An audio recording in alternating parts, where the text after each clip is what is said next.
Here are some things you need to know upon arrival in Morocco. Number 1, fill out the arrival form in advance or on the plane. Number 2, have your passport and hotel info ready for immigration. And after that, you'll go through 2 baggage x-rays, so keep essentials accessible. There's free Wi-Fi, currency exchange, and ATMs after customs. Lastly, don't forget to negotiate your taxi fare before hopping in. Don't be like us. Even after all the precautions, we still got scammed in Morocco. We were staying in the Medina and our taxi driver dropped us off in a dark, sketchy back alley, nowhere near our riad. Right away, a group of men with carts approached us aggressively, offering to guide us. One man, this in the video, insisted we follow him, and we caved in just to avoid conflict because he was very aggressive. He first asked for 10 dirhams each, then demanded $20 each after spotting my husband's wallet. He even threatened to call the police if we didn't pay. Honestly, it felt more like robbery. We ended up giving him $40 for a 10-minute walk. So please be careful. If someone offers you something you don't want, just firmly say, La shukran. That's no thank you in Arabic. Or simply say it in English and keep walking the other way if he's following you. After that scary encounter, we finally got to our riad. We were greeted with hot tea, and honestly, it was the first time that day that I felt safe. One of you might ask, why would a guest like us choose a riad over a hotel? Simple. It feels more personal, more connected to the culture.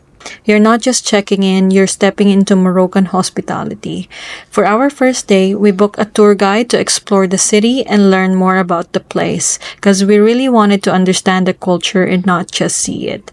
And here you'll see the rooftop of our riad, and I'll just post the price that we paid for this one. This includes breakfast. Also, here's the breakfast that we had in the morning. Look at that, it's just amazing colors, all popping with colors, and I could say their breakfast really is on the sweeter side, so if you are fond of the sweet breakfast, you'll really like it here.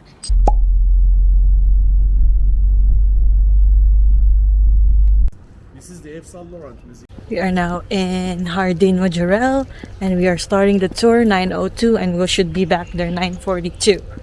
There are plants from all 6 continents. 6 or 7? There's no plants that you could have gotten from Antarctica. Maybe. So this is an aquarium with the koi. This fish has been here for 23 years according to our guide. Our first stop for the tour is Jardin Majorelle. If you're in Marrakesh, do not skip this one.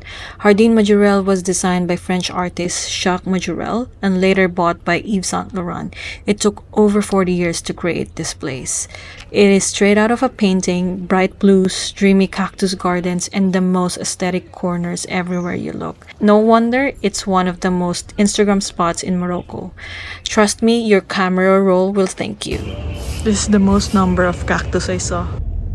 After Jardin Majorelle, we made a quick stop at the Koutoubia Mosque, Marrakesh's largest and most iconic mosque, over 800 years old and stands tall at 77 meters, so you can actually see it almost anywhere in the Medina.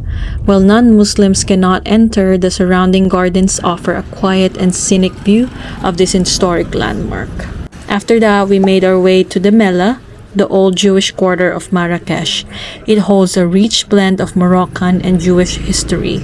You'll find synagogues, spice markets, and architecture that tell stories of a once thriving community. And then we visited Bahaya Palace. It's a masterpiece of Moroccan design. Bahaya means brilliance and it fits perfectly. You'll find colorful zillage tiles, carved cedar wood, and massive open courtyards that feel like a scene out of a Moroccan fairy tale. Entry is 100 dirhams per person or $10. And if you're into architecture, photography, or just want to feel like a royalty for a moment, this place is a must visit as well. Administrative part, which is this part, the rest, it's still owned by the royal, family. This is more the administrative part, the other rich, that you see here. Yep. That's the great marble courtyard where we were.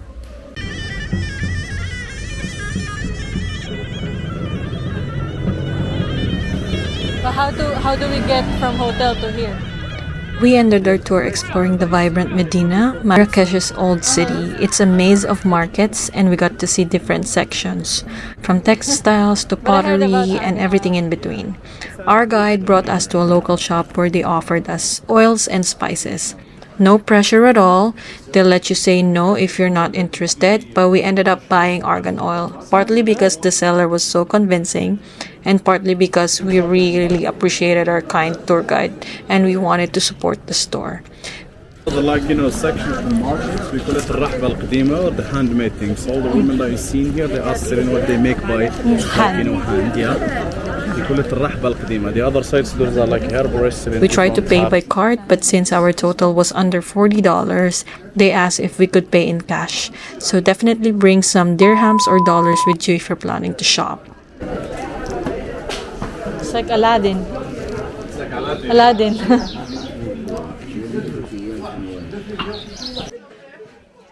Before we wrapped up, I also asked our guide to teach us how to walk from our hotel to the market and back, just to avoid another situation like what happened the night before.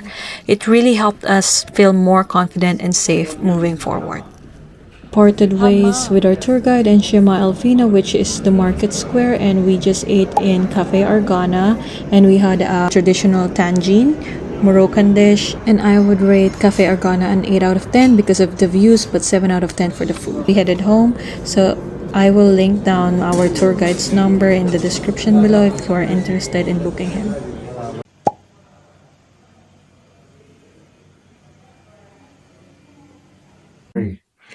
It's 3 p.m. and we're now here. It's actually 2:46. 2:46 p.m. and we're back here in our riad to spend some rest time. I ate so much. What's their dish called? Tangine. He ate so many tangine. Oh, God. Beef tangine. That's why his heart rate is so high, and we decided to just go back here in Riyadh to rest. Yeah. And look how relaxed he is.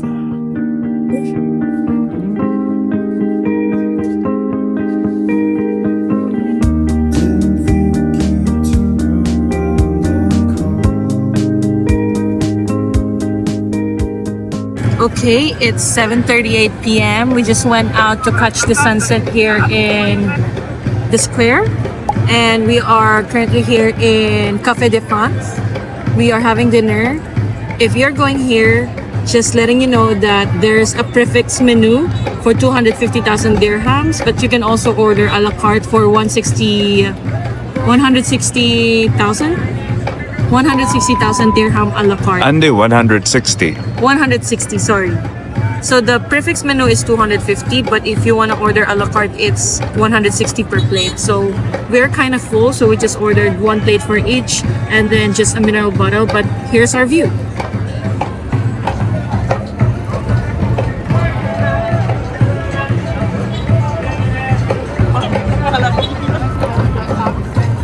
And then we'll head home later.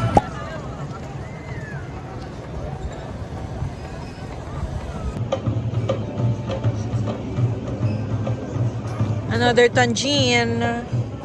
Good morning. Dito kami ngayon sa assembly hall for the hot air balloon activity in Marrakesh. It's currently 7:36 a.m. and it's still dark outside, but we're just waiting for instructions on how to get to the hot air balloon. But I breakfast and then there's tea. I think it's only just light breakfast in the morning, and then after the hot air balloon activity there's gonna be big breakfast. So I'm gonna input everything that I'm gonna get today in this video.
it's faded.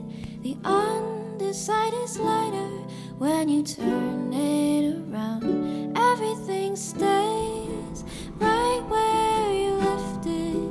Everything stays, but it still changes ever so slightly, daily and nightly, in little ways. When everything stays, go down to the ocean.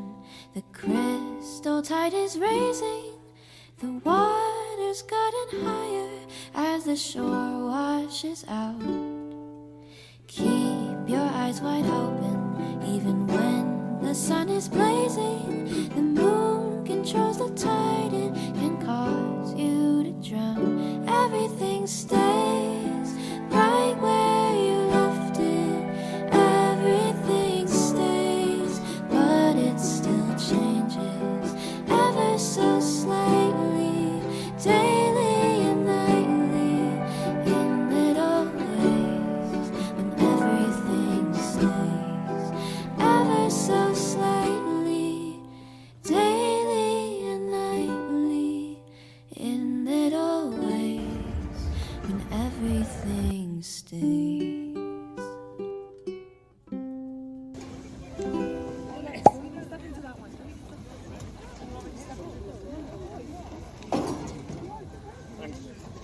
So we just deplaned the hot air balloon. And then Wanna be the balloon. the balloon. We just the balloon.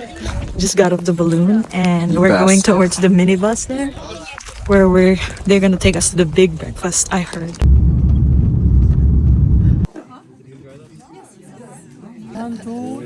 Surprise!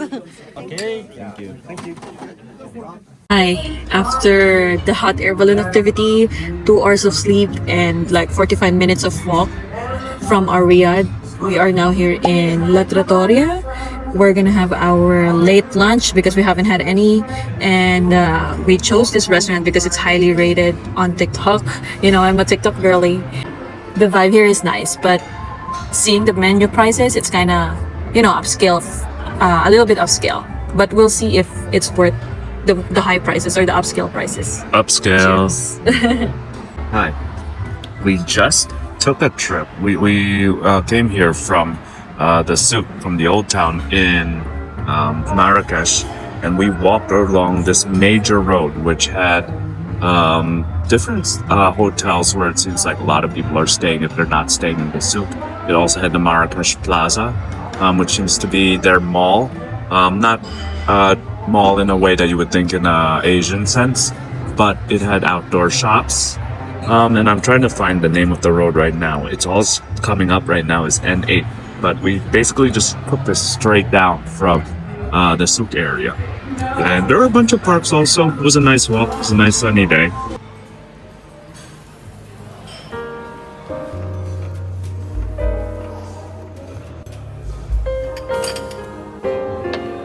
One thing I noticed.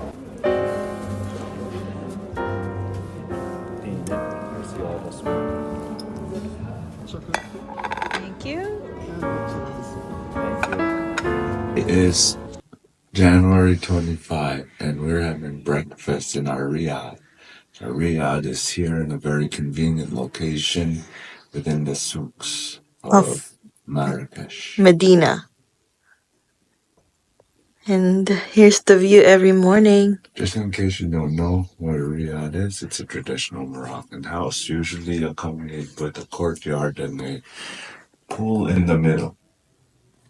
We're visiting in the month of January, and the sun doesn't rise here until 8:30 a.m. and doesn't set until 8 p.m. And I could tell in my own experience, because I'm a cold girly, when it hits 7 degrees, I am cold. It's 7 degrees right now and it's 9:08 a.m. and it gets until 21 degrees until 5 p.m. So if you're the kind of person who gets cold easily, make sure you bring some layers in your luggage.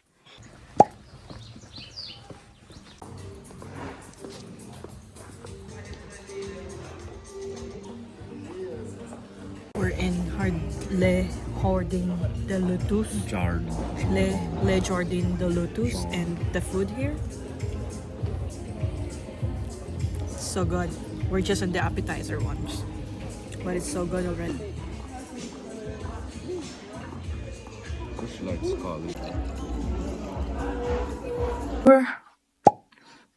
I'm filming from the bathroom. They have hot and cold in this riad, and it's very well maintained. This is the door. You locked it using here, or using this one. Then when I go out, you have some spaces to put your stuff, and this is where we hang our outfit for tomorrow. And then there's a cabinet there. Here's the bed. Here's our view.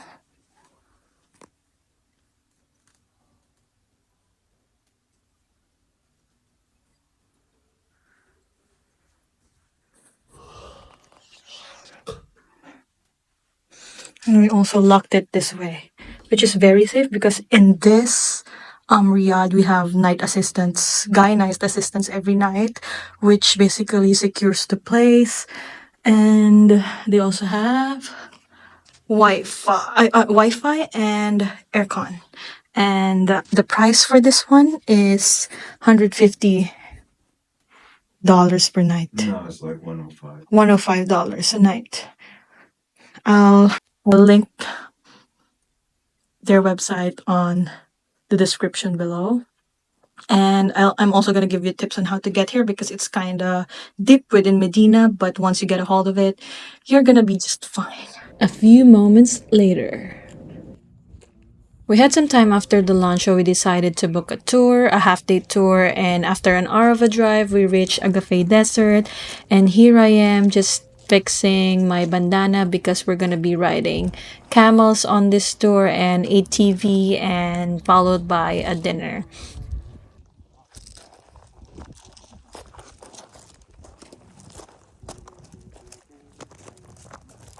Surprise!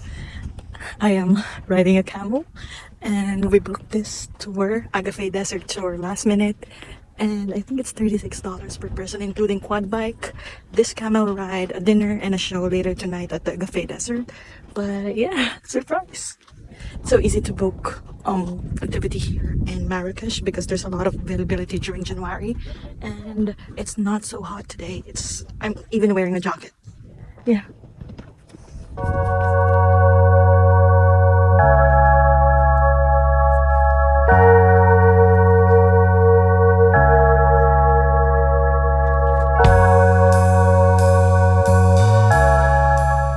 I think we've been going for 10 minutes now, and it's just like I'm riding a kickback ride. You just have to be careful on getting on the camel because it can throw you in front of him. So lean back first and then lean forward and then hold properly. Hold firmly.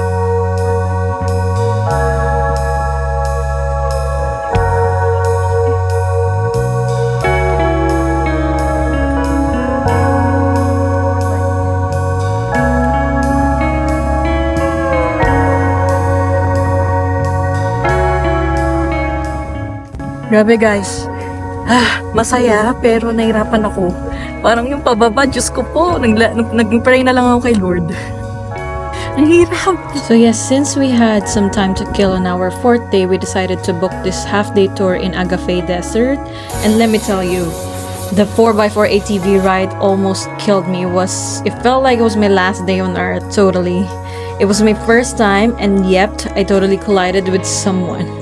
But once they taught me properly, I eventually got the hang of it. We were all covered in sand after, so they literally had to hose us down with air before dinner. The night ended with a traditional Moroccan dinner under the stars. There were fire dancers, live music, and somehow it turned into a full-on party. And just like that, our 5-day Morocco trip came to an end. See you in the next one!